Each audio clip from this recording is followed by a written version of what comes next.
Igual tampoco vamos a Ay. hacer largo, ¿no? A ver, una palmadita para Ahí. sincronizar. Ahí está, gracias. Ponemos acá. Claqué tu mano. ¿Listo? Sí, sí. Bueno, si querés presentarte, por favor. Bueno, mi nombre es Martín Chamorro, soy integrante de Activa Comunicación, que es una cooperativa que integramos con profesionales de la comunicación y otras profesiones como fotógrafos, también audiovisualistas, pero fundamentalmente nacemos como una organización de comunicadores sociales. ¿Cuándo? Nosotros venimos con una experiencia previa, pero la cooperativa la conformamos hace 7 años. Ah, la Perinola. Así que... Gran experiencia, entonces. Sí. Venimos en realidad de un 7 espacio... años desde el 2009. Sí. Como cooperativa. Previo a eso tuvimos como una experiencia de organización más amplia, donde había compañeros que tenían actividad de una organización estudiantil de la que nosotros formamos parte. ¿Cuál? En Moreno, en la universidad, en realidad era la extensión de la Universidad de La Plata en Moreno. Y ahí varios integrantes que cursaban la carrera armaron una agrupación estudiantil que, bueno, de ahí también surge, digamos, es como la experiencia previa de la organización que después decanta en lo que es la cooperativa. Ajá. Qué bárbaro, ¿no? La Universidad de La Plata sigue siendo un lugar así emanador. Sí, ¿no? Fue en ese momento. Hoy en Moreno ya está la Universidad Nacional de Moreno. Claro. Pero en ese momento... Era una extensión del curso de comunicación social sí. de La Plata, Sí. una actividad allá. Sí. ¿Y qué hicieron? Ahí hicimos esa agrupación. Yo, digamos, soy más grande que los chicos que estaban militando ahí, pero bueno, como había otro espacio más amplio, yo los conozco a ellos, yo trabajaba en Moreno, entonces ahí empezamos como a vincularnos y a extender las actividades más allá de la actividad estudiantil y más allá de las actividades que yo hacía en Moreno. Entonces empezamos a conformar un grupo y ahí empezamos a editar una revista, empezamos a hacer actividades, dar talleres. ¿En conjunto con qué? ¿Por qué Moreno? ¿Que había asociaciones comunitarias? No, en Moreno porque de ahí nos conocimos. ¿Era partidario? ¿Era como...? Ahí nos conocimos, yo trabajaba ahí, los chicos estudiaban ahí y nos encontramos, yo porque trabajaba en el área de comunicación de una fundación, ellos vinieron a hacer un trabajo y yo los invité a que más allá del trabajo podamos hacer algo en conjunto y ahí surge la idea de hacer algo más amplio que las necesidades que ellos venían a buscar y las que yo propiamente hacía en la fundación. Entonces ahí empezamos a... Soy investigadora, ¿viste? A mí me dejan las cosas en detalle y yo te voy a preguntar, ¿viste? ¿Qué fundación? La Fundación FUDE, Fundación Fútbol para el Desarrollo, es una fundación que nace allá en Moreno. En realidad la fundación la creamos quienes previamente integrábamos otra fundación que era Defensores del Chaco, que es una fundación que está en Paso del Rey, que trabaja con el deporte como herramienta de transformación social. Y de ahí, bueno, los más grandes armamos esta fundación que ya trabajaba en un segundo orden. Entonces ahí empezamos a armar una liga de fútbol, por ejemplo, en donde Defensores del Chaco eran una de las organizaciones de las cuales se participaba. Una actividad por ahí más conocida de la fundación es el fútbol callejero. De ahí sale un poco también la idea de vincularse a nivel nacional, a nivel latinoamericano. Es decir, esta manía de construcción de redes y asociar grupos. Sí.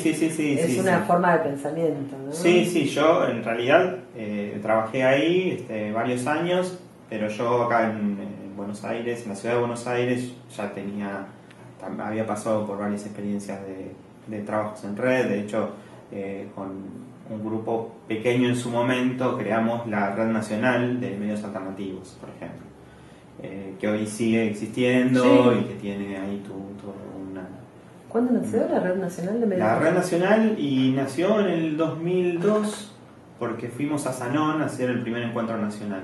Ajá. En ese momento en donde era importante también, para nosotros Qué no solo momento, fue ¿no? simbólico, Qué sino momento, fue realmente claro. un apoyo a Sanón, Claro. que en ese momento Claro. estaba en su plena lucha de Por recuperar todo. Sí. De hecho, en ese momento estaban con peligro también de desalojo. Bueno, estaban en ese momento, entonces nos pareció que como un gesto político de nuestra parte y como nos parecía también un fuerte sentido simbólico crear una red nacional de medios alternativos en un espacio de lucha justo en ese momento. En ese momento.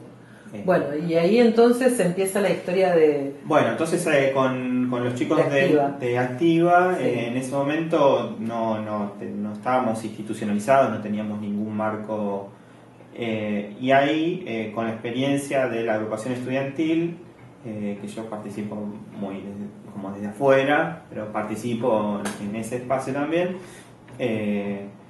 empezamos a ver que había muchas cosas que podíamos hacer, pero que nos estaba faltando una institucionalización. Entonces, bueno, ahí se da una discusión donde algunos compañeros proponen que toda esa fuerza militante decante en un partido político, y otros proponíamos que vaya para la conformación de un grupo de comunicación. Se da esa discusión y terminamos definiendo que teníamos que reconocernos como actores dentro de la comunicación, y ahí es donde encontramos en la cooperativa como la mejor forma de institucionalizarnos, que más nos representaba. Así que, y porque otro de los objetivos en esta definición era, bueno, nosotros vamos a seguir haciendo militancia, vamos a desarrollar nuestra profesión, pero también queremos reconocernos como trabajadores de la comunicación.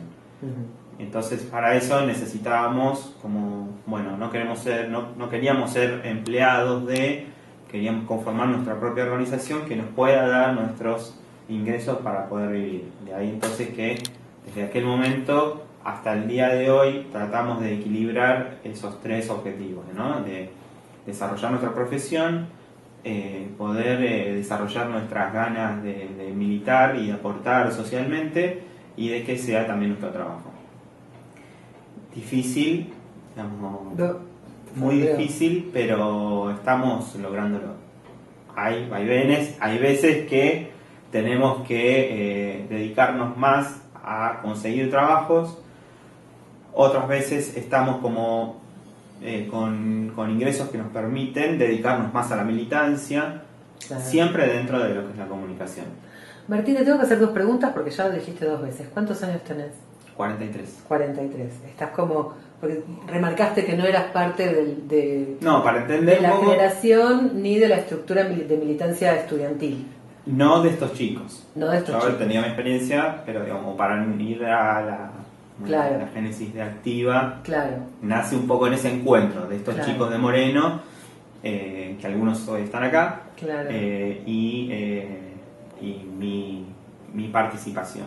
Yo venía con otra experiencia dentro de lo que hoy es parte de lo mismo, que había armado con otros compañeros de militancia, una asociación civil que se llama Raíces.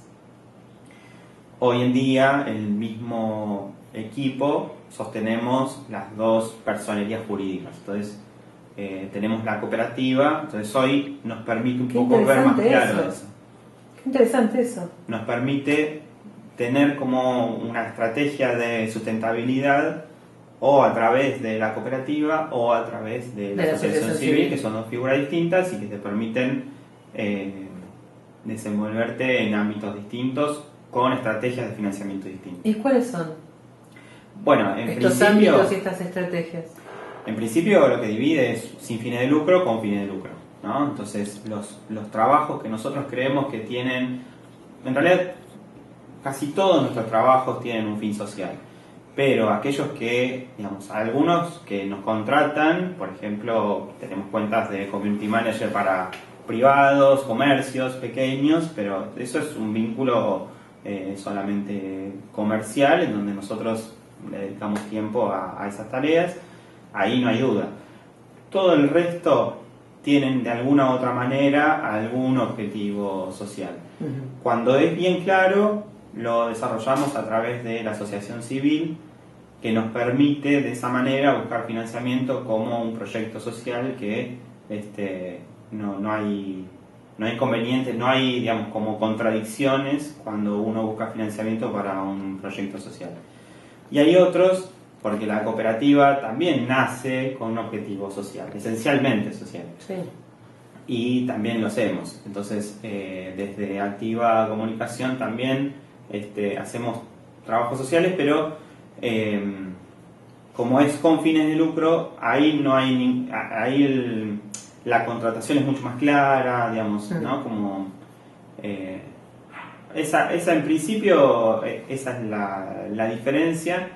Estamos tratando de en este momento, en donde hoy, en la actualidad, tenemos las dos entidades, digamos, casi a un mismo nivel de exposición. Porque en su momento Activa siempre fue nuestra organización insignia y Raíces de Comunicación no la desarrollábamos mucho porque en algún punto, digamos, el mundo de las ONG no es nuestro mundo, digamos. ¿Por qué? Porque es complejo, porque en principio porque hay un marco casi ideológico en el cual no nos sentimos del todo conformes. ¿Cuál es? Perdóname, yo tengo que Sí, pedir sí. que me digas las cosas. En principio yo cuando armé la asociación civil investigué un poco qué implica todo eso. Incluso investigué cuando me invitaron a sumarme a la primera fundación Defensores del Chaco, donde yo de hecho tenía bastantes prejuicios con respecto a las ONG.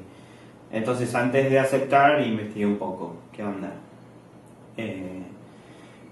Y lo que me encontré en ese momento, que es lo que hoy sigo sosteniendo, es que es un ámbito bastante complejo.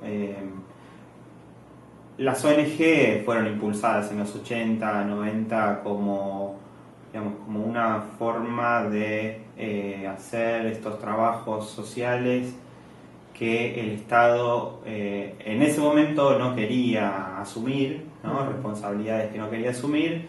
Entonces las ONG desde el sector privado fueron impulsadas como una forma de, ¿no? como reemplazar, digamos, lo que en realidad para mi forma de ver el Estado debería desarrollar. Entonces, fines de los 80, principios de los 90, que haya un boom de las ONG, tiene mucho que ver con, digamos, como la implementación del neoliberalismo acá en Argentina. Entonces, me parece que... En toda la región, ¿no? Porque sí, lo sí. puedo decir en Brasil de cerca. Sí, bueno, yo después en esta fundación he conocido muchas ONG de Latinoamérica que tienen ese mismo recorrido.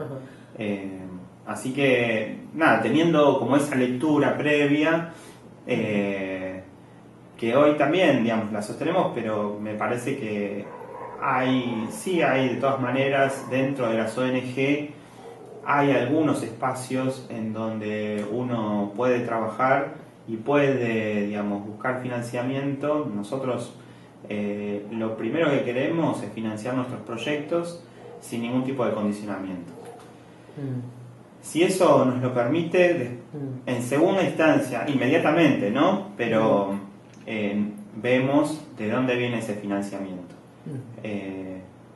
Pero hoy, sobre todo, en donde el financiamiento es muy difícil lograrlo para una organización que tiene que sustentarse y sostenerse, y sobre todo nosotros que hemos logrado que esto sea nuestro trabajo, no es que venimos acá cuando tenemos tiempo libre, sino que es nuestro trabajo. Entonces ahí es mucho más complejo sostener la organización, porque claro, tenés gastos fijos permanentes, entre los cuales está también nuestro sueldo.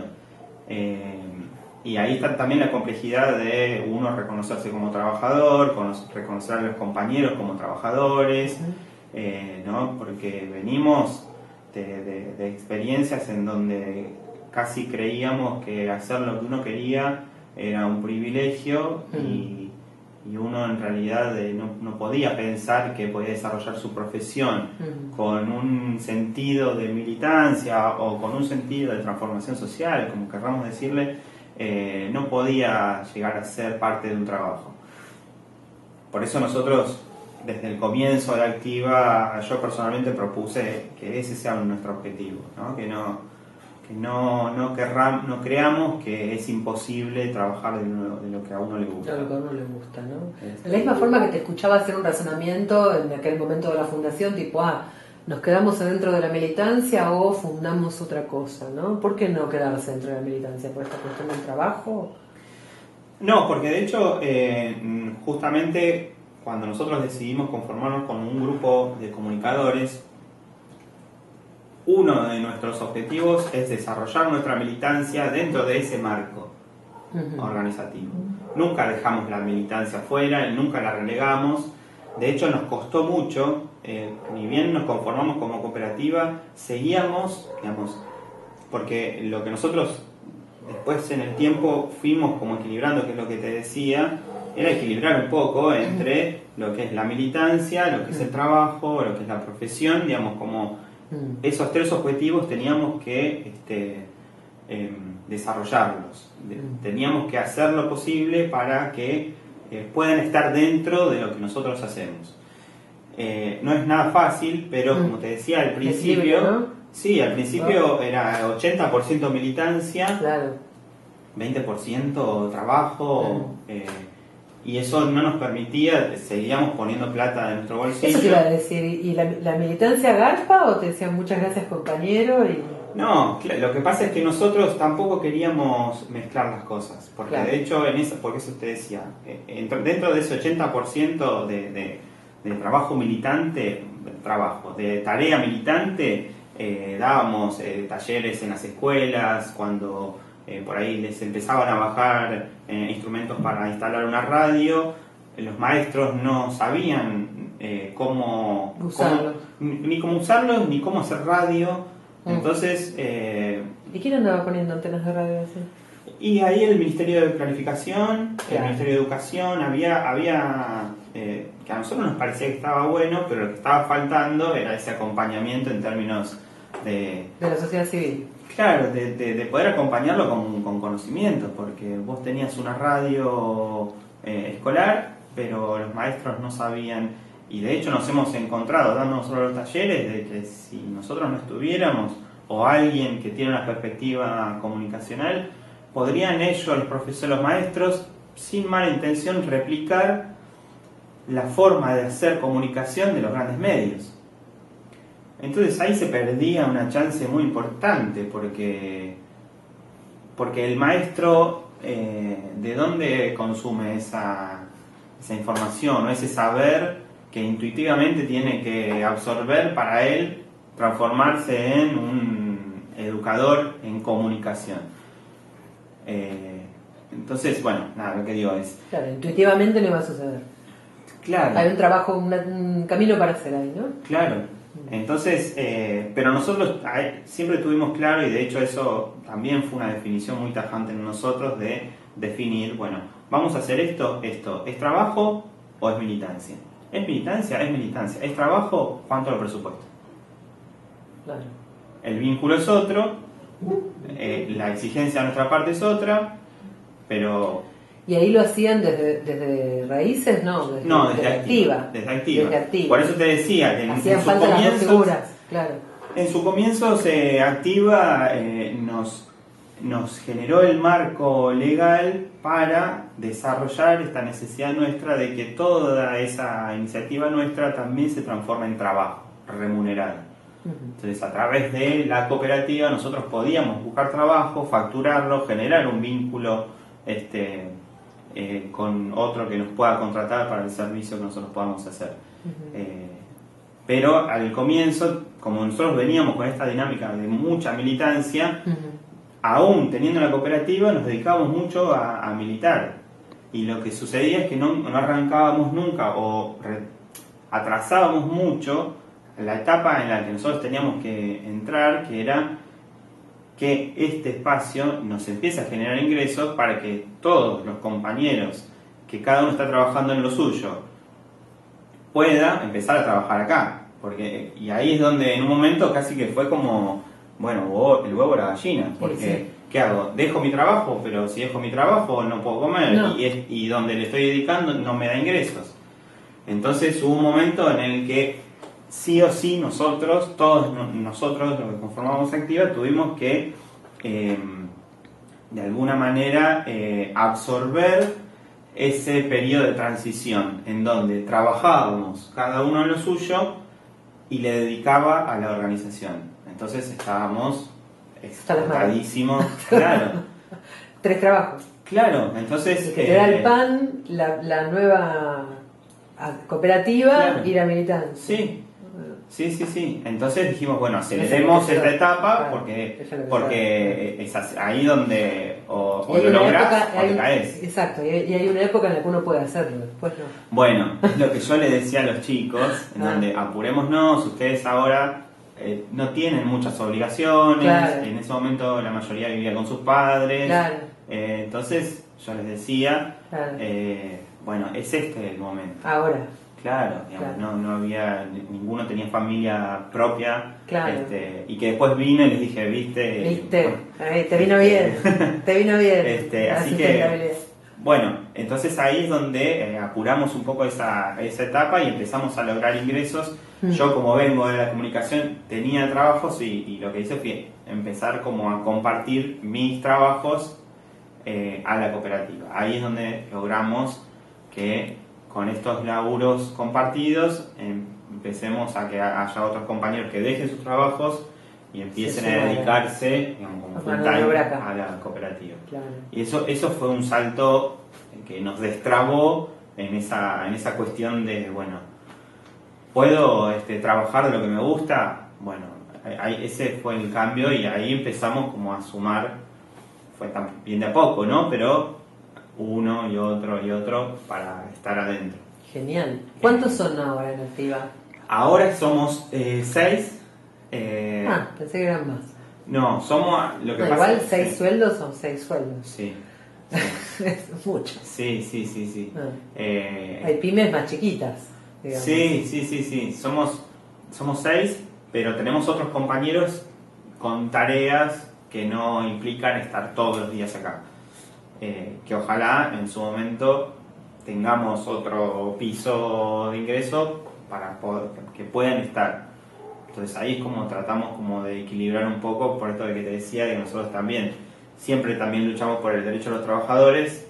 Nosotros no podemos entrar en esa contradicción de que haya alguien acá trabajando y no reconocerle. Exactamente. Entonces tenemos coherencia básica. Tenemos esa cuestión de que tenemos como un segundo anillo de compañeros que hacen tareas, digamos, que requieren menor horas de trabajo, pero que en algún momento... Entiendo.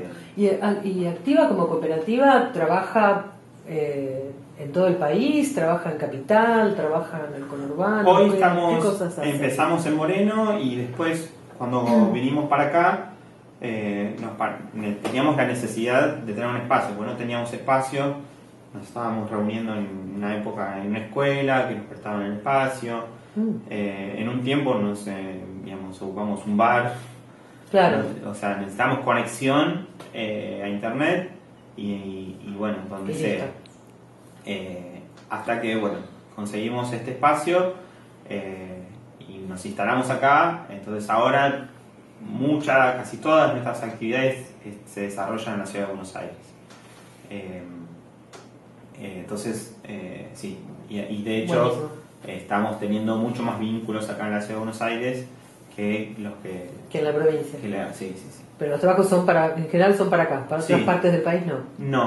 No. ¿Y relaciones internacionales o con países vecinos? No, son producciones locales. Sí, Sí, sí, sí, sí. Entiendo. Porque de hecho nosotros como cooperativa tenemos distintas áreas de trabajo. Una de ellas es la audiovisual, pero nosotros también tenemos, somos una productora radial y gráfica. Qué bueno. Editamos una revista que es, en realidad es el producto de un proceso pedagógico que hacemos con chicos de la ciudad de Buenos Aires, de distintos barrios periféricos, podemos decirle, de que nuestra idea es, digo pedagógico porque lo que nosotros hacemos en el taller donde producimos esa revista es compartir las herramientas para que ellos puedan editar una revista de cero. Entonces, ¿qué revista transmitirles el Impulso Voluntario se llama. Creo que si hay acá después te... Impulso Voluntario. Qué bárbaro. Y la idea es, bueno, y esa metodología la tenemos para los distintos espacios. Como productora radial también damos talleres, damos un taller en Ramos Mejía, bueno, eso es en Provincia de Buenos Aires. Sí.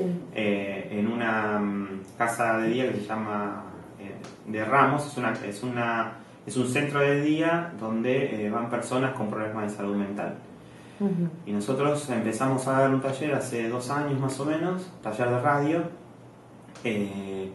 y les gustó tanto que empezamos a avanzar y al año a los meses empezamos a dar el mismo taller, terminábamos editando un programa de radio.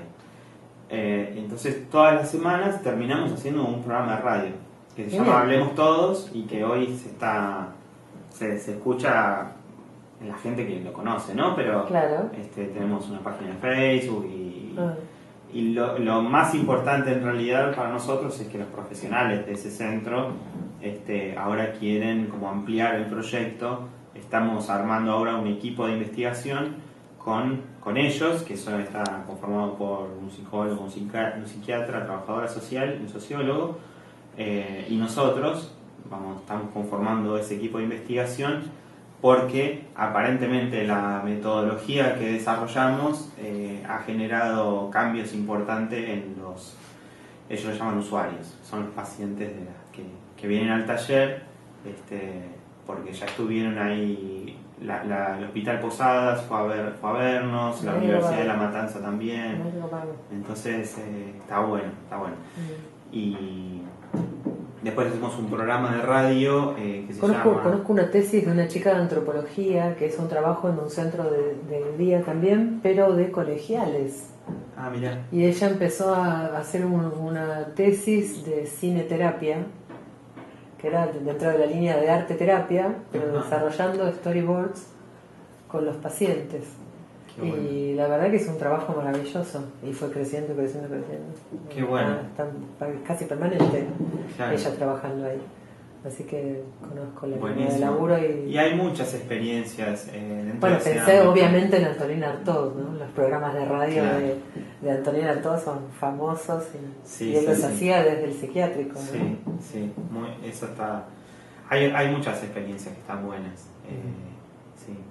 Así que bueno, estamos con ese proyecto. Después también dentro de radio hacemos un programa de radio que se llama Cuota Social, que transmitimos desde la radio que está instalada en la ICSESMA, que se llama La Imposible, que nosotros también un poco coordinamos ahí la radio desde que se instaló, y hacemos este programa Cuota Social que habla sobre los clubes de barrio, ¿no? Hoy que está tan ahí en la lucha por la cuota, por la tarifa social. Y el programa, bueno, también tiene este objetivo de reconocer el trabajo social que se hace en los clubes, ¿no? No es un programa ni de... bueno, entonces radiográfica y comunicación audiovisual. Y en audiovisual, bueno, nos impulsó mucho, sobre todo los FOMECA, porque el audiovisual también tiene sus costos. Vos hablaste siempre hasta ahora, perdóname que te interrumpa, pero hablaste hasta ahora siempre de militancia. ¿Militancia dentro de qué partido? No, yo no milité nunca en un partido. En un partido. ¿Lo tomás como militancia en un sentido amplio? No, fui parte de la agrupación Hijos, casi desde sus comienzos, allá por el 98.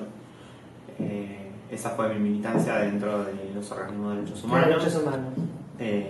Y de ahí, de hecho, mis ex compañeros son los que armaron la radio y la ISESMA, la Imposible, que está en la casa de la militancia, que es de la agrupación Hijos. Así que de ahí viene mi militancia. La parte... Y en comunicación, bueno, la Red Nacional de Medios Alternativos y... Sí. De comunicación audiovisual, sí. No. La militancia en comunicación. En comunicación, entendí. Yo en esa época hacía radio. Entonces representaba a esa radio en la Red Nacional de Medios Alternativos. Después me fui de esa radio y ya quedé, digamos, como periodista. Claro, quedaste como periodista. ¿Tu formación es de periodismo? No, comunicación social. Comunicación social de la UBA. Genial. Bueno, y en el área de audiovisual, Bueno, en audiovisual te venía diciendo... ¿En qué están laburando? Estuvimos haciendo... Bueno, ahora en este momento estamos con un proyecto de microprogramas. Nos parecía importante, digamos, asociarnos con otra cooperativa que se llama Bondiola. Y con ellos estamos haciendo microprogramas que están enmarcados dentro de la ESI, que es la Ley de Sexualidad Integral, que se debería implementar en el marco educativo, digamos, ¿no? Y nos parecía importante armar como estas piezas que puedan servir de alguna manera para impulsar la implementación de esta ley que hoy está muy difícil que pueda ingresar en el ámbito educativo, en las escuelas, digamos. Argentina tiene un poco esa tradición, ¿no? Es campeona de leyes, pero de ahí a que se reglamenten y se implementen pasan décadas, ¿no? Sí. Sí, pasa un poco eso. Esta ley en particular me parece que tiene que ver, por un lado, con esa doble moral, en donde, ¿no? Por un lado pareciera que en el ámbito legislativo somos más progresistas que en la vida. En la realidad. O sobre todo en las instituciones, ¿no? Porque en las instituciones a veces sucede, incluso en la educación pública, ¿no? Como que es muy difícil y no... Bueno, sobre todo en la educación pública, que es como un monstruo muy... y a veces hasta muy lento para sus cambios, ¿no? Es como... y esta ley que también plantea cambios sustanciales, de fondo, en el tratamiento de estos temas, es como muy complejo y nada, que los docentes también son parte de una sociedad que también tiene que dar sus pasos con respecto a esos temas, y si no los da, bueno, ¿no? Como, y si no hay, digamos, un impulso de parte del Estado para que los docentes tengan esa formación necesaria para poder aplicar esa ley, ahí van las cooperativas. Y ahí la idea de nuestra parte es esa, digamos, no en el sentido de ni reemplazar lo que el Estado no hace, sino de... No, de coparticipar. Sí, esa es la idea. De hecho, ¿los microprogramas como para pasarlos a dónde? Bueno, esa fue también una discusión nuestra. Al principio lo que queremos es que sea una herramienta para los docentes, pero que también tenga un guiño para el público en general, porque nos parece que es un tema que va más allá del ámbito educativo, pero sí está dedicado exclusivamente. ¿Y cómo es? Porque vos decís microprogramas para escuelas, pero al mismo tiempo es un trabajo hecho por la cooperativa. Sí. ¿Lo producen ustedes y después buscan cómo comercializarlo? Sí. ¿O cómo viene eso? En principio lo que nosotros queremos... programas. Y mirá, el año pasado, que fue cuando empezamos a pensar este proyecto, el contexto político era otro, y la vinculación con el Estado era diferente al que tenemos hoy.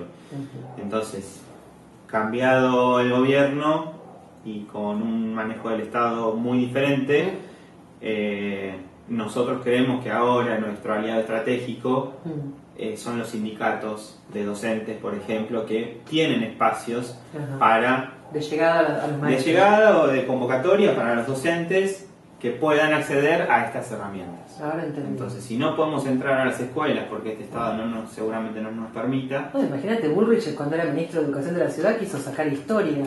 Bueno. de la currícula del secundario. Así Por que eso. imagínate lo que puede estar pensando a nivel nacional. Por eso, como no somos ingenuos y hacemos Ah. una lectura política de este contexto en el que estamos viviendo, creemos que nuestros aliados estratégicos son los sindicatos que pueden convocar a los docentes para que se encuentren con esta producción que estamos haciendo. Qué copado. Así que ahí, ¿cómo resolvemos? Resolvemos. Por lo menos le encontramos Un una camino. vuelta Claro. a este cambio político que Claro. al comienzo de pensar este proyecto teníamos otra idea. Y este es un proyecto nuevo, me decís que nació el año pasado. Sí, el año pasado, y este año estamos de hecho en etapa de rodaje. Ajá.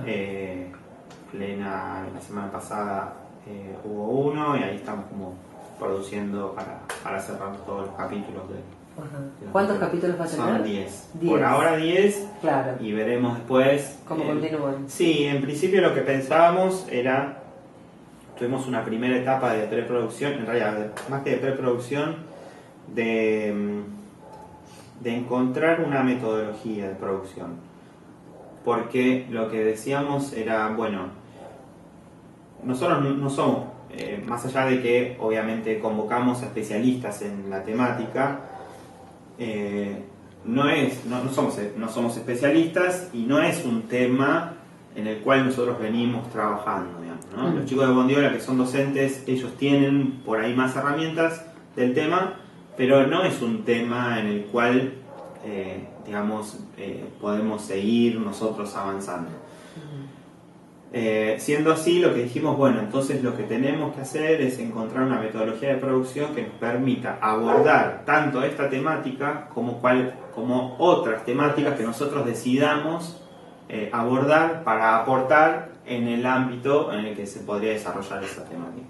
Entonces, hoy es la ESI, mañana puede ser otra temática. Pero está bueno encontrarle esa fórmula de producción, ¿no? Claro, entonces nos centramos mucho en encontrar una metodología, digamos, bueno, ¿cómo vamos a hacer? Digamos? Entonces ahí el rol fundamental de un especialista, cómo vamos a empezar a investigar nosotros, cómo vamos a encontrar la vuelta para que después, eso ya resuelto, bueno, pasamos a otro tema. No chapoteamos, ya tenemos una metodología de producción y de investigación previa que nos permite ir de un tema a otro con responsabilidad. Claro. Así que eso es lo que... ¿Es la primera vez que trabajan con microprogramas? No, tenemos también... Porque veo que es como una modalidad, ¿no?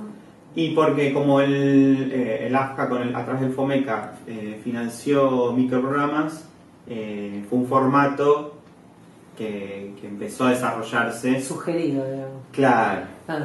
claro, sí. Que era una forma de... ¿Qué te parece? ¿Qué pensás de esta fórmula de microprogramas? Así, ¿qué tiene que ver con...? No, a mí, yo lo que veo con los microprogramas... ¿Qué lectura haces como formato? ¿Qué ventajas tiene? Y como ventaja, por un lado, me parece que se adecua a este lenguaje sintético, en el que nosotros también discutimos mucho sobre, bueno, cuánto conocimiento podemos compartir en 5 minutos, digamos, ¿no? Hay ahí toda una discusión de, bueno, ¿no? Y cómo realmente, si nosotros desarrollamos este formato, no estamos en realidad metiéndonos en esta idea como muy superficial de abordar los temas. Bueno, ¿cómo hacemos para no entrar en esa contradicción cuando nosotros en realidad siempre proponemos la profundización, la contextualización, la historización, digamos, ¿no? Como cuestiones conceptuales que para nosotros son fundamentales para abordar el tema que sea. ¿Cómo hacemos este formato? Digamos, ¿no? Entonces, ahí lo que pensamos es que el formato a nosotros no nos puede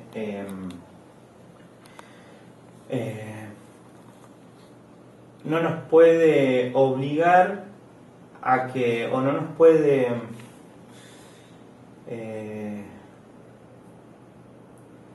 no encuentro la palabra, pero Bueno, decilo como te sale. no nos debe condicionar. No nos debe condicionar para el objetivo que nosotros tenemos, que va más allá del formato. Por eso, y ahí es donde un poco saldamos esta cuestión de que los microprogramas traen como disposición de tiempo, que es trabajar con los sindicatos, con esta herramienta que nosotros les compartimos y que desde esa herramienta podemos pensar algo más. De hecho, acá hay una definición que nosotros tenemos con respecto a lo que es el audiovisual comunitario, que es una definición particular, ¿no? Hay otros compañeros que tienen otras, pero para nosotros, nuestras producciones son un medio para. En ningún sentido, una producción nuestra es un fin en sí mismo. Entonces, si no es un fin en sí mismo, nos obliga a pensar un medio para. ¿Para qué? En este sentido lo mismo, el formato de microprogramas es un medio para. Eso sería una ventaja. ¿Eh? Eso es una ventaja, que se puede articular con otros procesos. Claro, por eso ahí es donde nosotros nos involucramos, más allá de lo que podemos producir para esos 5 minutos de esa serie de 10 microprogramas, la vinculación con un sindicato. Y que ese sindicato pueda tener esas herramientas, porque también tiene mucho que ver con esta idea de no entrar en esta contradicción de meternos en un tema y salir, meternos en otro y salir. Ahí hay como una cosa, ahí sí hay una cosa, por lo que decía antes, como casi una concepción ONGeril de abordar los temas, ¿no? Es cosa muy por arriba, donde ahí nosotros lo que queremos es sí profundizar y reconocer que hay actores que vienen, digamos, por eso decía esto de la historización, claro, ¿no? Bueno, en el ámbito docente no podemos no reconocer el trabajo que los sindicatos, mal o bien, hacen dentro de ese ámbito. Entonces, nos tenemos que acercar a los sindicatos y los sindicatos que utilicen esas herramientas, y si nosotros podemos involucrarnos, nos involucramos para que esa herramienta pueda ir generando, digamos, en principio la apertura de una discusión que nosotros creemos casi cerrada. Bueno, por ahí viene un poco la respuesta a que para el microprograma, ¿no? Yo creo que hicimos otro, que es una serie de entrevistas a comunicadores o actores dentro de la comunicación sobre lo que para nosotros es algo que ya veníamos hace un par de años pensando, que era la crisis del periodismo. Sí. La crisis del periodismo para nosotros abordada desde diferentes puntos de vista, desde la implementación de las nuevas tecnologías, la utilización de las redes sociales, incluso, ¿no? Y esto de o que las personas, la sociedad entienda las redes sociales como una forma de informar y de informarse.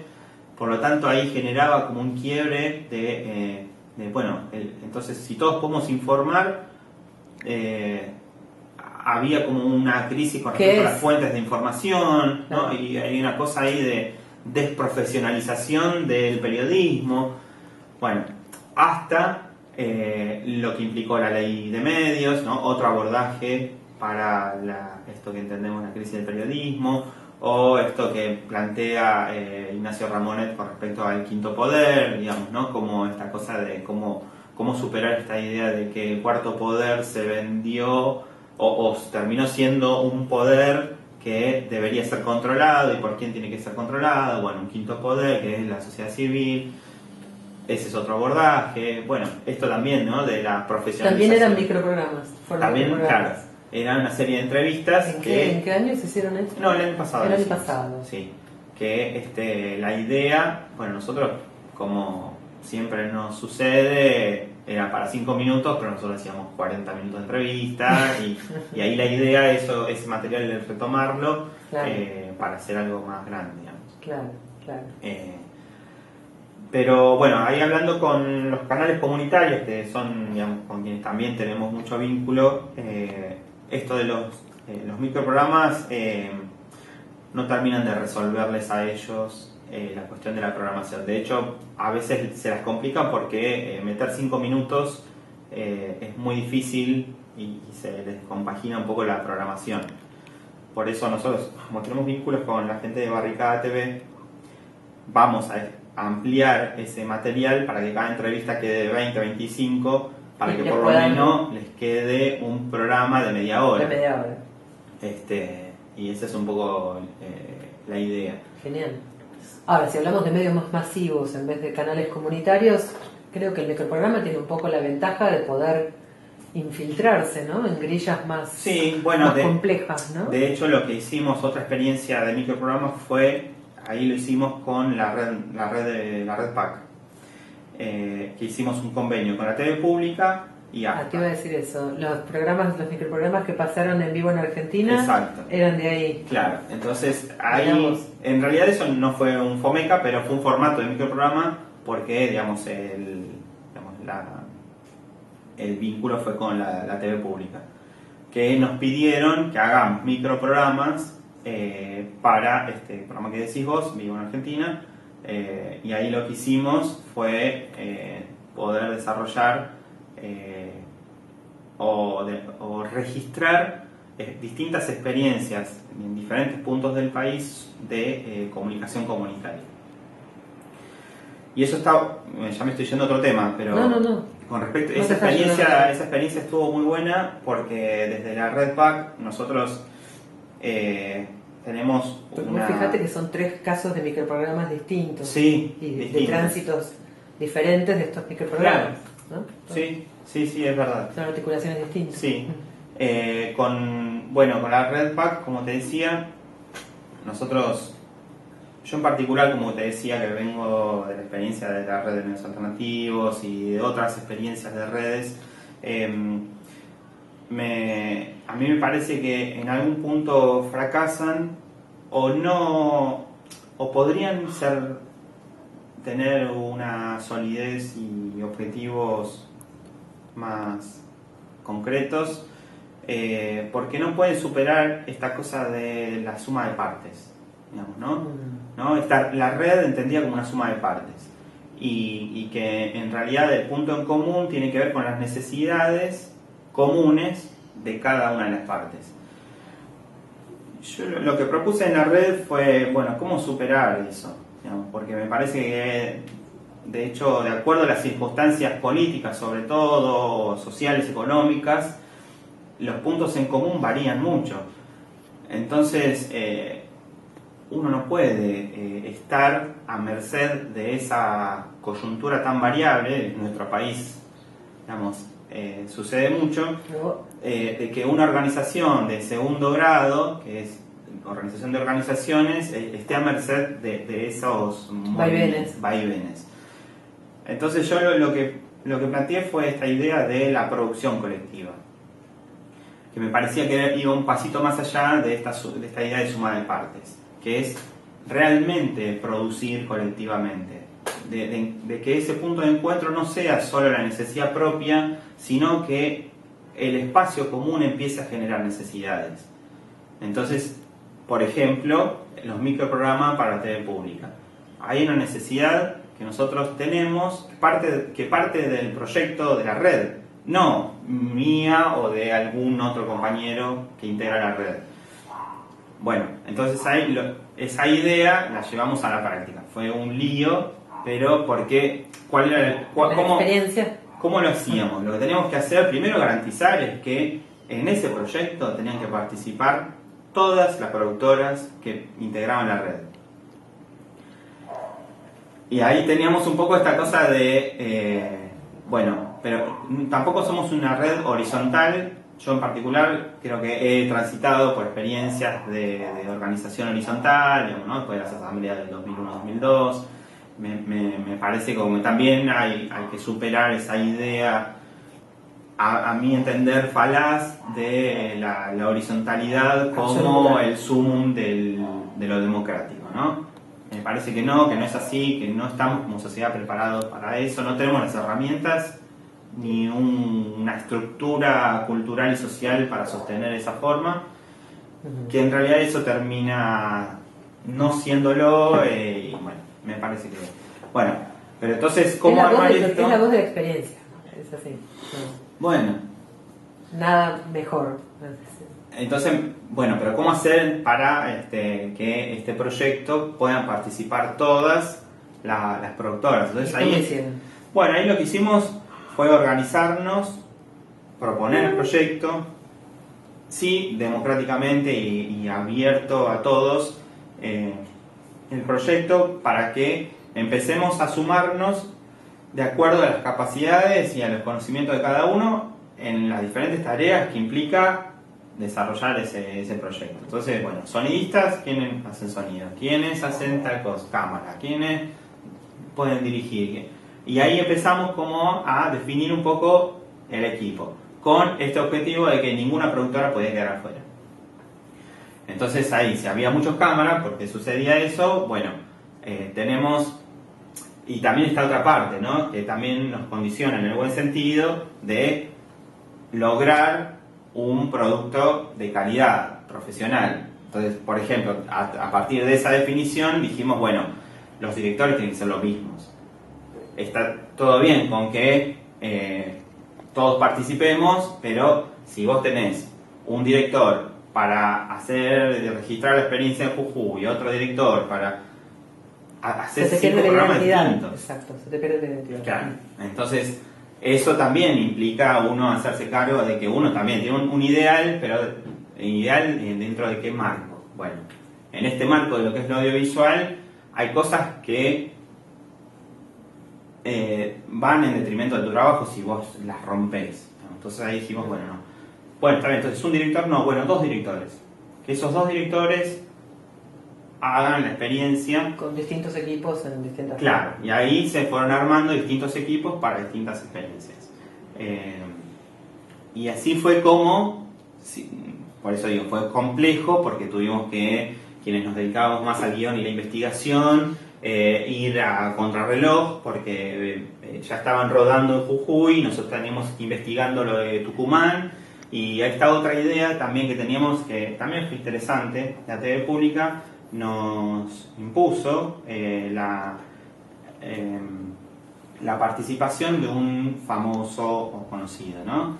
Que es de alguna manera, que está bueno porque implica poder resolver las necesidades de un mundo que no es el de la comunicación comunitaria, ¿no? Que es la TV pública, que sí o sí ellos se tienen que preocupar por un formato que implica, bueno, público.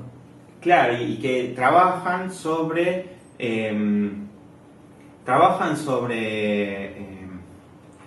lo que ya está impuesto como consumo cultural dentro de la televisión. Entonces, desde ese lugar nos dijeron, bueno, a cada experiencia tiene que ir un famoso. Entonces dijimos, bueno, ¿cómo? Y toda una discusión ahí, pues dijimos, bueno, no, nosotros no estamos de acuerdo, porque aparte, un famoso, ¿Qué famoso? Claro. Cobra. Aparte de que cobra, la figura del famoso, ¿cómo es que vos llevas al famoso y el famoso cuenta sobre esa experiencia como si la conociera? No estamos de acuerdo con eso, porque aparte no estamos de acuerdo con esa centralidad porteña, viste que el porteño va como a llevar la cámara y muestra lo que hacen los pibes de Jujuy, ¿no? Y bueno, entonces ahí empezamos... ¿Cómo lo resolvieron? Bueno, la primera experiencia que no la pudimos hacer, que era en Bajo Flores, que tenía que venir Minujín, actor Minujín. Entonces ahí, pobre, con él fue la primera experiencia del ensayo, no lo pudimos hacer porque el contexto de Bajo Flores era entrar en un problema ahí en el barrio y no pudimos ni entrar, no se pudo hacer. Pero estuvo bueno la discusión porque a Minujín, como dijimos, bueno, es actor, que actúe y que haga de un pibe que va a colaborar.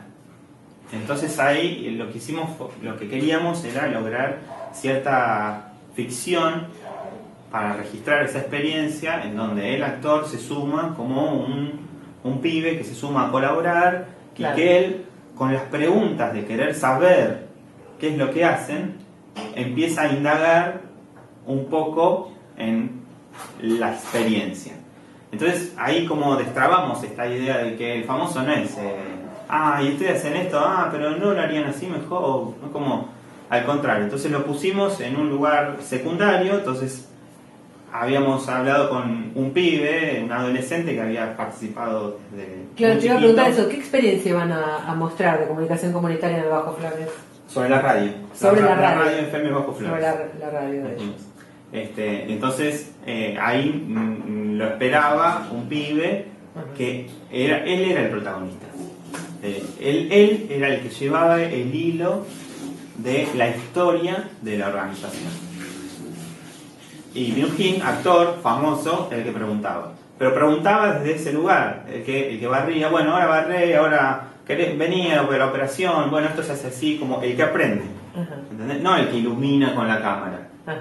Entonces, ahí como le encontramos esa vuelta. Esa vuelta. Nos pareció como interesante y sobre todo, de alguna manera, la satisfacción de resolver de alguna manera esta cosa que te pone la TV pública, que un poco representa lo que pareciera... Sí, las necesidades de todas las partes, ¿no? Claro. Porque estén todos contentos, ¿no? Claro. Porque si no es un tema también, ¿no? Claro. Y buenísimo que la solución haya venido por una cuestión estética, porque la solución fue transitar el documental con la ficción. Claro.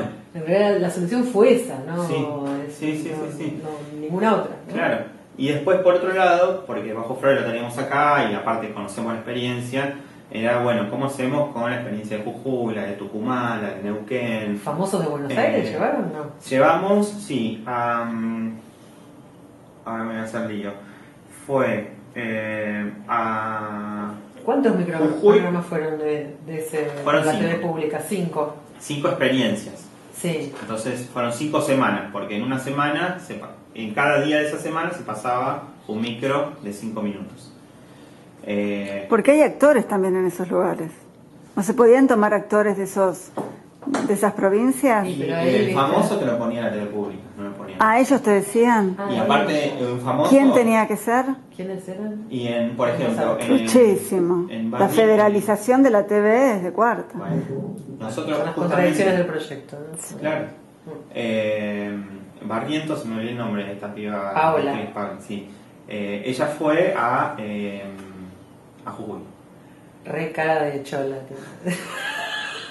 A Tucumán fue, me olvidé el nombre, es un músico ¿Y sobre qué experiencia comunitaria? en Jujuy sobre...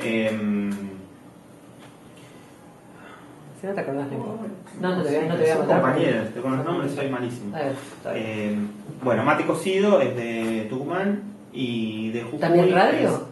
En Mate Cocido tienen un centro cultural en donde arrancaron como centro cultural, después abren una radio y ahora hace un tiempo ya están con producción audiovisual. Ellos vinieron al encuentro y son parte de la red nacional. Qué copado. En Jujuy, Guairuro, me había olvidado. Guairuro, que también tiene 25 años de historia y ellos sí se dedican, de hecho tienen un canal, ellos lo llaman canal escuela porque dan talleres y el canal de televisión también es parte de esa... Viajaron a Canes con Masure, los de Guairuro. Guairuro son muy grosos. Son muy grosos. Qué bárbaro. No pudieron venir porque viste que había paro en el aeropuerto. Sí. Y en Jujuy lo cortaron. Pudieron viajar todos menos los de Jujuy. Oh. Bueno, en Jujuy fue Paola Barrientos. Bueno, yo digo estos 5 microprogramas sobre la comunicación comunitaria, algunos fueron sobre radio, otros sobre... Sí, Mate Cocido se centró más en lo que es radio, Jujuy, audiovisual, en Neuquén sobre radio, después en la Villa 31 sobre el canal Urbana TV y también sobre un canal comunitario en Luján, Pares TV, donde también se hizo ahí. Sí, hizo ahí también. Sí. No, lo que te iba a decir que otra de estas cuestiones que nosotros también queríamos resolver con respecto al federalismo, nosotros... de hecho hasta lo presupuestamos, necesitábamos un productor local. Claro. De cada una de las... Dale, ahí está, genial. No, y te decía esta cosa que nos parecía importante para mantener esta idea federal de la construcción de los registros. Nosotros necesariamente queríamos involucrar un productor local. Entonces el grupo de investigación y guión se vinculaba previamente a que vayan a rodar con este productor para, por un lado, que nos dé el marco y que sea parte de la investigación y el recorte de lo que se iba a hacer en ese registro. Y después, cuestión operativa, de que se haga el productor, de que si hay que articular allá, también. Claro. Pero nos parecía importante ese rol, también por esto, para poder resolver un poco esta cosa de que el porteño va, registra, viene, ¿no? Planea todo, se toma el avión, filma, claro, y vuelve. Entonces no iba a dejar de ser, que de hecho seguramente algo de eso hubo, pero que teniendo un productor local que pueda participar en la preproducción, que pueda participar en la investigación, claro. ¿No? Que nosotros tengamos información de él, de primera mano, nos permitía después hacer un guión que responda un poco a una mirada local y no propia. Totalmente. Y escúchame, Martín, ¿cómo nace la Red PAC? La Red PAC nace hace ya 2 años y medio. Fue un poco una necesidad de quienes veníamos ahí dispersos, pero sí hay que reconocer que dentro de proyectos especiales, que era la dirección, ahora no sé si existe o no, pero por lo menos sé que sus empleados nos trabajaron a todos, hubo una intención de impulsar al espacio. Estamos hablando de proyectos especiales del AFCA. Del AFCA, sí, de lo que era el AFCA, sí. Que a ellos les parecía importante que haya de alguna manera un espacio. Yo creo que ellos, y creo que también lo han dicho en su momento, que les parecía para ellos también como gestión desde el Estado vincularse con un sector y no con un audiovisualista, con otro, digamos, como en radio sí lo encontraron, como en Farco, en el audiovisual comunitario no estaba organizado. No, y me parece que estuvo bueno que tengan esta intención, porque como Estado, el Estado necesita tener una lectura más clara del campo en el cual se desempeñan y al cual tienen que implementar recursos, digamos, ¿no? Como me pareció eso hasta responsable, ¿no? Decir, bueno, nosotros vamos a administrar este espacio, pero necesitamos que las cosas sean más claras. Claro. Y es imposible que desde el Estado se vincule con uno, con otro, y con eso tener una mirada clara de lo que es el sector audiovisual comunitario. Va a ser muy complejo. Entonces, desde ese lugar también, digamos, como incentivaron la organización de la red. De la red. Esto hace 2 años nomás. 2 años y medio, sí. Así que, y después, bueno, a nosotros nos quedó juntarnos y organizarnos, discutir qué somos, para dónde vamos, cómo la construimos, qué es lo que queremos hacer. Muchas de esas definiciones que todavía están en discusión, como esto que te decía, que no necesariamente tenemos que tener, digamos, una mirada común sobre qué es lo comunitario, pero es una discusión que siempre sale y que está buena, que es enriquecedora y que nos permite también complementarnos, porque tampoco es la idea homogeneizar, sino que la red pueda contemplar diferentes miradas y prácticas, sobre todo en el ámbito de lo comunitario. ¿Y cuáles son esas, si tenés así, me imagino que lo tenés mapeado, esas distintas acepciones de lo comunitario? ¿Cómo ves que...? Bueno, ¿qué degradé tenés ahí de esa noción? Porque Campuzano también dice que hace cine comunitario. Bueno, hay de hecho, por ejemplo, hay otra definición que vos la mencionás. Dentro de nuestra red no hay organizaciones que se manifiesten o se identifiquen con el cine comunitario. No sé específicamente por qué sí se identifica con el audiovisual comunitario. Pero respondiendo al anterior, hay diferentes prácticas que nos llevan a entender que somos parte de un mismo sector y algunos vienen más del ámbito educativo, como los chicos de Bondiola, pero que utilizan la herramienta audiovisual para desarrollar proyectos, no solo en el ámbito educativo, sino fuera de él, con una intención más pedagógica. Entonces pueden desarrollar talleres, y no necesariamente la producción audiovisual es el producto o el objetivo, digamos, sino tal vez el tránsito o el proceso de producción, en donde ellos despliegan ahí no solo los conocimientos que tienen sobre el audiovisual, sino el para qué. Y entonces ahí la discusión o el tema pasa más por qué queremos expresar, desde qué lugar, ¿no? Con qué herramientas, cómo, ¿no? Y entonces ahí se trabajan otras cuestiones que son mucho más identitarias de lo comunitario que la herramienta en sí misma.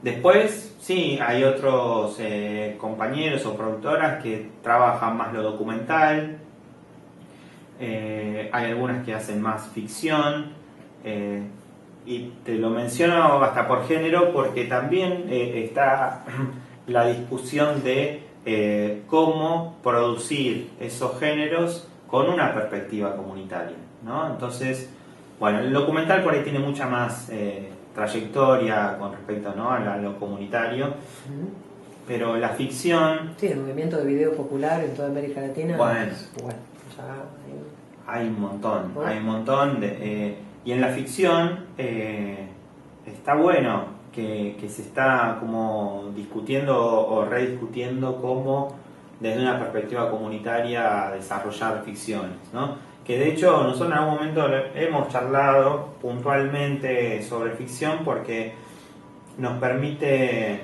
pensar incluso nuevos lenguajes, porque si es el pueblo el que hace sus ficciones, ¿por qué no podemos pensar que haya incluso nuevos lenguajes y hasta nuevos géneros dentro de la ficción, ¿no? Porque hoy... digamos, lo hay, ¿no? Claro, pero me parece que hay ahí todo como una hasta experimentación nueva de que, bueno, ¿qué es lo que surge, ¿no?, desde los barrios? Porque, digamos, la ficción parece que es de arriba hacia abajo. ¿Y qué sucede si es de abajo hacia arriba? Como en Bolivia. Bueno, en Bolivia existe un género que se llama el terror andino. Ah, sí, no sabía. Sí, las compras por la calle, las películas, es impresionante. Tengo un compañero, Jorge Sala. Bueno, después te cuento, ¿no? Nos queda poco tiempo ahí. Vamos a hablar de ese abanico de acepciones de lo comunitario por esta cuestión. Porque hay gente que lo entiende como una herramienta dentro de un proceso de comunicación, de un proceso social. Claro. Hay gente que lo entiende como formas creativas. Sí. En esos sentidos lo estás diciendo. Sí. De hecho, nosotros ahora estamos en esta discusión sobre bueno, cómo afrontar este momento político, ¿no? Como red, ¿no? Bueno, ¿dónde podemos aunar fuerzas?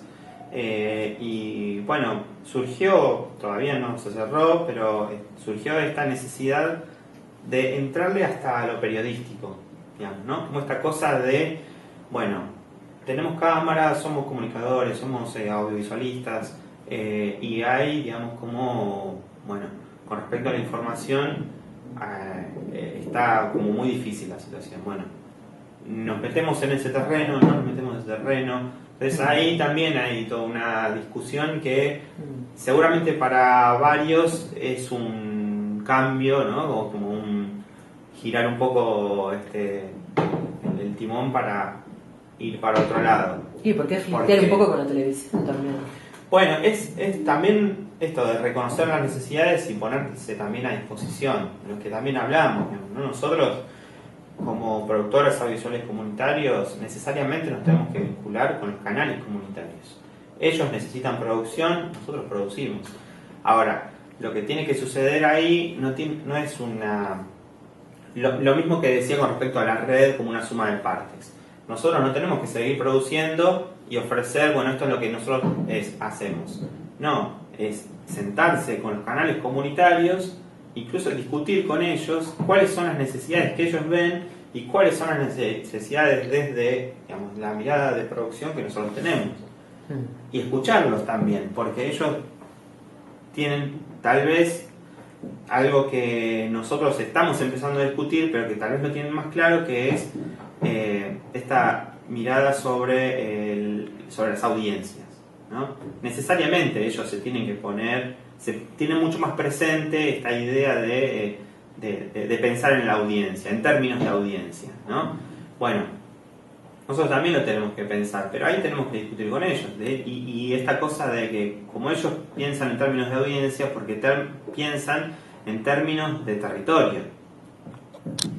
Bueno, y ahí es donde nosotros tenemos que charlar con ellos para ver cuáles son sus necesidades con respecto a su territorio, ¿no? Entonces, y hasta por ahí poder, esto que decía, ponernos a disposición de, bueno, si tenemos que aunar fuerzas, ¿cómo hacemos? ¿No? ¿Cuál es, digamos, esto con respecto a la batalla cultural, cosa tan amplia, ¿no? Bueno, pero ¿dónde podemos aunar fuerzas? ¿No? Podemos nosotros como productoras audiovisuales comunitarias ponernos de acuerdo y armar una campaña con respecto a, qué sé yo, no sé, la violencia institucional, por ejemplo. Y nos dedicamos a eso, y trabajamos con eso, y generamos otra densidad de mensajes, si como red nos ponemos de acuerdo con el canal, y el canal tiene otra posibilidad de insertar su mensaje, su producción, si hay, bueno, puede ser eso o otras cosas, pero estratégicamente nos parece importante que haya como una discusión ahí con los canales. Y obviamente si hablamos de televisiones comunitarias hablamos del proceso de implementación de la ley, ¿no? Bueno. De medios, ¿no? Yo quería tu crítica a ese proceso que fue tan bruscamente interrumpido. Tu evaluación, tu crítica. Porque hablas nos relacionamos con las TVs comunitarias. No es fácil ni hay tantas. No. Bueno, pero por eso, bueno, ahí está otro tema que tiene que ver, nosotros como productoras audiovisuales comunitarias nos surge, y en la red nacional que se conformó hace poquito también surgió el tema de que no hay pantallas, que nos es difícil la distribución de nuestras producciones. Eso hay que hacerlo, pero eso está más emparentado con el cine. Y por otro lado también surge esta cosa, bueno, entonces abramos nuestro canal de YouTube, ¿no? Hoy que tenemos una herramienta gratuita, volquémonos ahí. Y esto es una opinión personal, no es de la red nacional ni de la red PAC. Yo creo que, y respondiendo a esto que decís de la ley, ¿no? Yo creo que hay que continuar con la lucha de la ley. Digamos, me parece que recién empezamos, digamos, más allá de que se aprobó la ley, bueno, después ahora se modificó sustancialmente, pero me parece a mí que hay que continuar con esa lucha. Y esa lucha tiene que ver, por un lado, con reconocer que hay un espacio finito, que es el espacio radioeléctrico, en el que a nosotros, a los sin fines de lucro, y hay otra discusión que es al comunitario, cuánto de ese sin fines de lucro, nos corresponde un 33%, digamos. Y eso es propiedad del Estado, y el Estado tiene que garantizarnos a nosotros como comunitarios para defender esa democratización de la información, ese espacio. Nosotros no podemos abandonar esa lucha. Digo esto porque está todo bien con internet, lucha está todo bien en la que se abandona. Claro, está todo bien con YouTube, está todo bien con la web, que pongas ahí tus producciones, pero digo, y hasta puede ser complementario, pero nosotros necesitamos seguir sosteniendo esa cuota del 33% porque de hecho ese es el piso, digamos. De ahí tenemos que discutir un montón de otras cosas. Por eso digo que en ese sentido tenemos que continuar con la lucha de la ley de servicio de comunicación audiovisual, y ahí es donde claramente, y lo hemos hecho, cuando tuvimos que salir a defender el reclamo de los canales comunitarios, también estuvimos ahí. Como red. Porque también es parte de nuestro sector y es parte de la misma lucha. Martín, vos me decías que cuando la red PAC nació un poco por demanda del Estado, y hoy que se conformó y creció más, es una red nacional, porque cuando estuvimos en la UNCI, que lo conocía Santiago, en las jornadas de la UNCI, me decía que era una red más chiquita, que buscaban expandirse, ¿no? Sí. Hoy como red, que se acaban de encontrar el fin de semana pasado y de armar la red nacional, ¿cuál es el objetivo que la propia red se conoce? ¿Es el mismo que vos colocás, el de sostener esa lucha? Bueno, en principio... ¿O hay distintas opiniones, me estabas diciendo? Sí, lo que nos hemos encontrado es que en las provincias está muy difícil la situación porque el Estado se retiró mucho más rápido que en la ciudad de Buenos Aires. A ver, acá también se retiró. El tema es que nosotros, digamos, acá están las puertas que si no se abren las golpeás, pero están acá. En las provincias se hace muy difícil, se hace muy difícil. Entonces ahí la necesidad como red, en principio, es poder encontrarnos, vincularnos, articularnos con esta idea de ver si podemos también entrar en lo que es la definición de la producción colectiva, cómo podemos hacerlo aún a partir de la distancia. También surgió esta cosa de, bueno, como esta necesidad de aportar desde lo periodístico, digamos, ¿no? Se mencionó, por ejemplo, una agencia de noticias, se puede, no se puede, estamos en condiciones, queremos o vamos por otro lado. Yo creo que la necesidad como red, en principio, es la articulación. Me parece que hay un desamparo tan grande que, y sobre todo, lo que hemos identificado y se han identificado en las diferentes provincias es que están en situaciones muy parecidas. Y eso te marca muy claramente de que tenemos que estar juntos, ¿no? Cuando ahí te convoca una realidad muy parecida y necesidades muy concretas y con procesos muy parecidos en distintas provincias, casi que decanta la necesidad. No es nada fácil porque, como decíamos antes, ser parte de una red implica también depositar ahí tiempo, esfuerzo, energías, y cuando tu propia organización está en una situación de retroceso, de repliegue, imagínate qué energía sobra, ¿no? Es como muy difícil, pero bueno, ahí está un poco esa tensión entre defender lo propio y apostar por lo propio también, pero a una instancia de organización, ¿no? Y ahí es donde vamos a ver si estamos en condiciones ideológicas, políticas, culturales, para darnos cuenta de que aún cuando tenemos que defender lo propio, porque casi que estamos, hay muchas productoras acá en la ciudad de Buenos Aires que tuvieron que cerrar, o sea, si estamos casi por cerrar las puertas, aún así intentar la organización, ¿no? Totalmente. Así que, bueno, ahí está, ese es el desafío. Esa es la necesidad, digamos. En principio la necesidad es esa. Se colocaron esos objetivos estratégicos ahora. Sí. Por eso quedó en este preencuentro de que tenemos que hacer un encuentro nacional en octubre o noviembre. ¿A dónde? Y lo vamos a hacer en La Plata. Genial. Así que ahí con los compañeros de La Plata y acá de Buenos Aires, la ciudad de Buenos Aires, vamos un poco a operativizar todo eso. Donde, bueno, cada una de las provincias, las organizaciones de las provincias se llevaron también como el objetivo de convocar provincial o regionalmente para que vengan. Vos, última pregunta, ¿qué te parece que le faltó a esta gestión del AFCA? A la que pasó.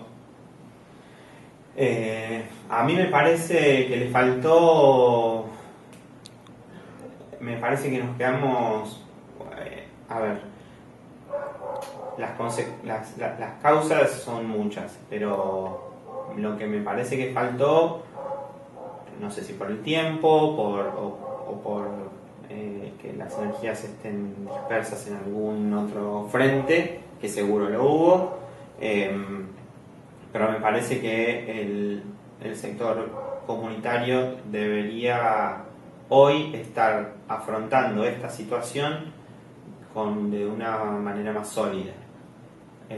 No fue muy poco tiempo, 6 años, porque la ley se promovió en 2009, ¿no? Bueno, claro que es poco. Yo creo que en algún sentido, como muy poca gente creyó que este cambio podía suceder. Me imagino que, como muchos pensamos, que por lo menos 4 años más tenemos para implementar las políticas públicas que se vienen desarrollando.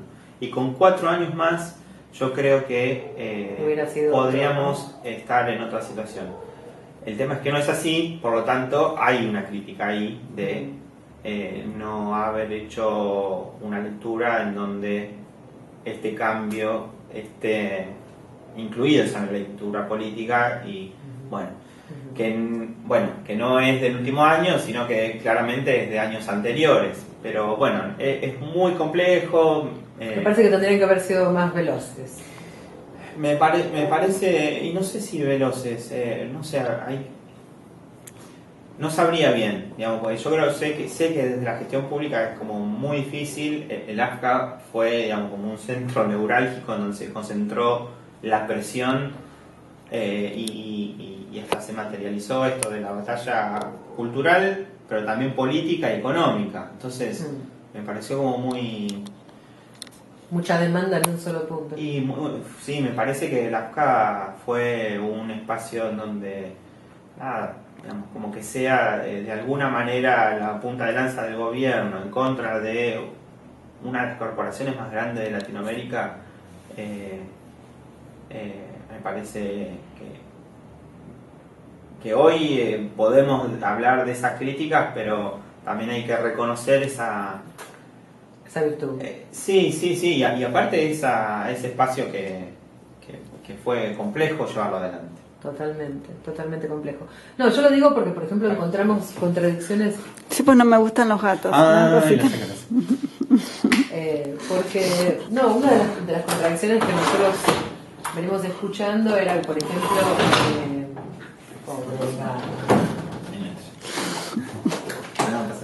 pobre Pa. Está desconcertado. Porque una de las cosas que encontramos es que, por ejemplo, para instalar una antena de TV comunitario tienes que pagar una licencia o una foja, que era que 5 millones de pesos.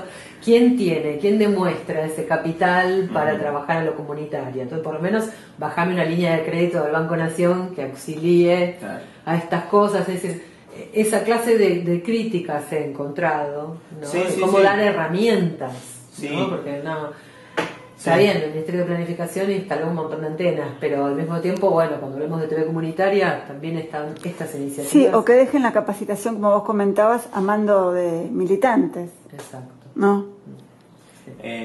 Sí. Y no de profesionales, ¿no? Me parece que hay, creo que desde el Estado, desde nuestro lugar y desde el Estado deberíamos encontrar, ahora es más difícil, ¿no? Pero en ese contexto deberíamos haber encontrado la respuesta a algo que no hay por el momento, que es cómo, digamos, el sector sin fines de lucro puede sustentarse. ¿No es una contradicción de la ley eso? Porque 33% no es poco. No. Sin fines de lucro. ¿Y la gente de qué come? Bueno. ¿No es una contradicción de la propuesta? ¿La formulación no está errada? No sé, a mí me parece que no sé, me parece que tiene que ver con avanzar me parece que tiene que ver, no sé si respondo a lo que preguntas, pero sí.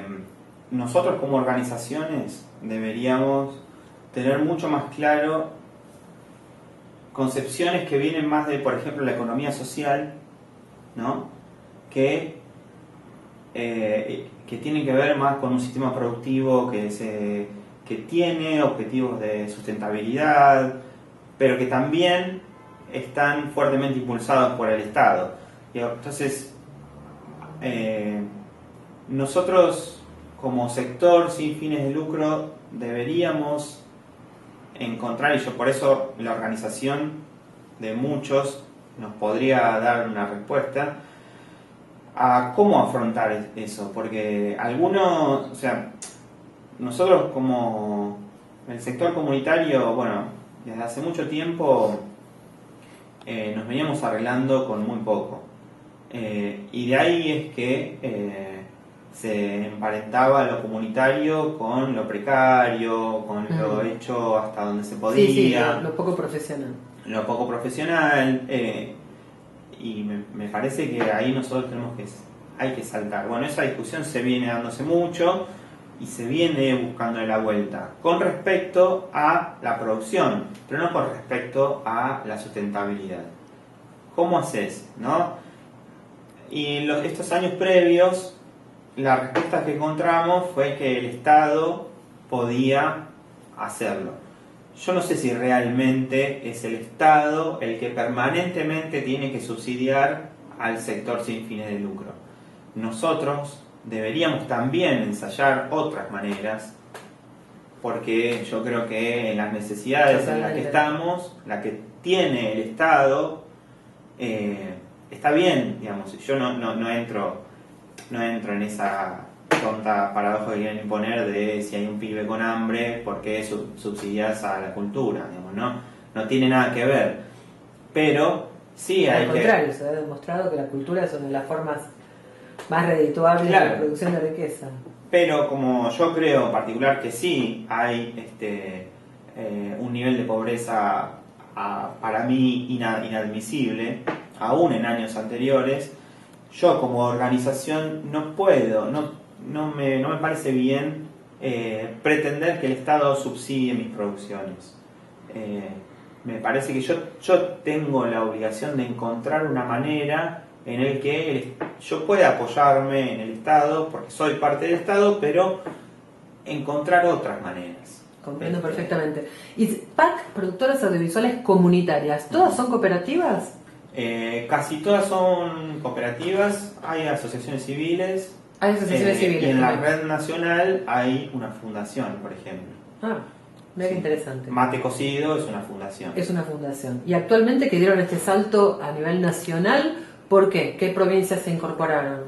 Están Misiones, Tucumán, Jujuy, Neuquén, Río Negro. Un salto grande. Mendoza.